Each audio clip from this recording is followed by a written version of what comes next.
जय श्री कृष्णा मित्रों, जय हिंद, जय भारत। मित्रों, आपसे आज शिक्षा अभी जो स्कूल स्टार्ट हो गए हैं, एडमिशन भी स्टार्ट हो गए हैं, तो इससे संबंधित कुछ बात करना चाहता हूं। तो पहले तो आप सभी को आज जो श्रावणी अमावस्या थी, हरियाली अमावस्या, उसकी सभी को बहुत बहुत शुभकामनाएं।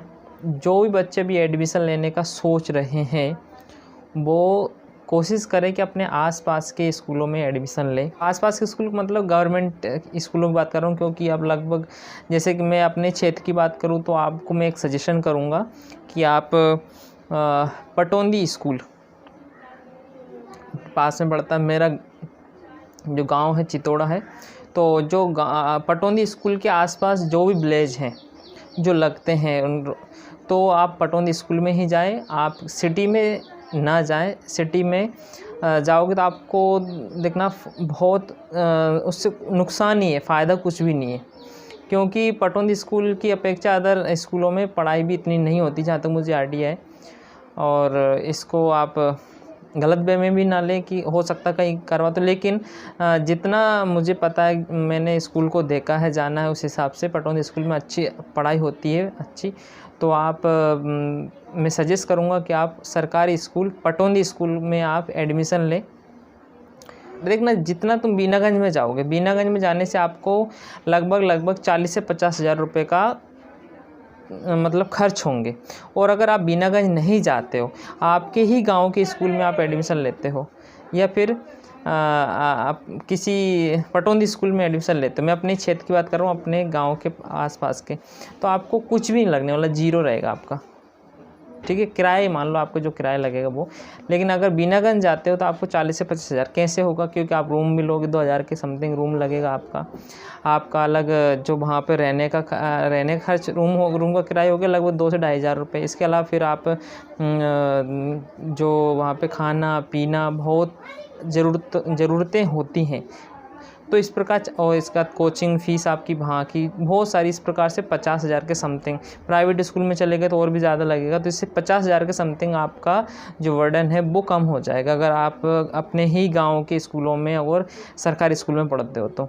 और दूसरी बात है, कई लोग सोचते हैं कि पढ़ाई नहीं होती, तो आप गांव में कोई भी, ऐसा तो नहीं होता है कि गांव में सभी लोग अनपढ़ होते हैं। तो कोई पढ़ा लिखा व्यक्ति हो, चाहे वो लड़की हो या लड़का हो, तो उससे आप आग्रह करके गांव वाले, तो आप उस कोचिंग की व्यवस्था कर लें गांव में ही, कोई भी हो, ठीक है ना। ऐसा नहीं कि मैं यहाँ पढ़ा रहा हूँ तो आप मेरे पास है। जैसे जामोनिया के स्टूडेंट, जामोनिया के बच्चे जामोनिया में ही रहे, सेजनिया के सेजनिया में ही रहे, पटौंदी के पटौंदी में ही रहे, बड़पुरा है तो बड़पुरा में ही रहे। आसपास जो जिस गांव के बच्चे हैं, उसी गांव में किसी टैलेंटेड बच्चे को देके, किसी भी लड़का या कोई लड़की जिसने अच्छे से ग्रेजुएशन कर रखी हो, 12वीं कर रखी, तो ऐसे जो होते हैं छोटे बच्चों को पढ़ा देते हैं अच्छे से। तो आप ऐसा कर सकते हो और अपने पैसा बचा सकते हो, और अच्छे से आपकी देख रेख में बच्चे रहेंगे। तो उन पेरेंट्स के लिए एक सूचना थी कि आप भेड़ चाल ना चलें, क्योंकि सभी लोग एक सिटी की तरफ भागते हैं कि मेरा बच्चा प्राइवेट स्कूल में पढ़ेगा। तो मैंने देखा यहाँ पर, लेकिन उनके बच्चे जानते भी ज़्यादा कुछ है नहीं।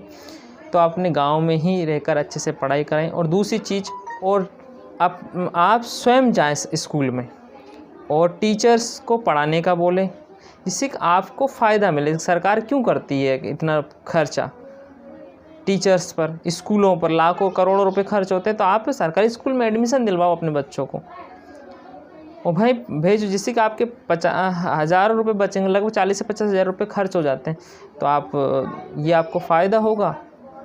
और मैं तो आपको सजेस्ट कर रहा हूँ कि अगर आपके आसपास पटौंदी स्कूल लगता है तो पटौंदी स्कूल में जाएँ आप। टीचर बहुत वहाँ पे पढ़ाते हैं अच्छे से, क्योंकि मैंने वहाँ का देखा। अदर गलत वे में न ले, अदर कई पढ़ाते होंगे भैया, अच्छी बात है सरकारी स्कूलों में, लेकिन पटौंदी स्कूल का मुझे आइडिया जहाँ तक मुझे है तो अच्छे पढ़ाते हैं। तो आप वहाँ पर एडमिशन लें, अच्छे से पढ़ाई करें, और वहाँ रिजल्ट भी अच्छा जाता है, तो आप पटौंदी स्कूल में ही जाएँ।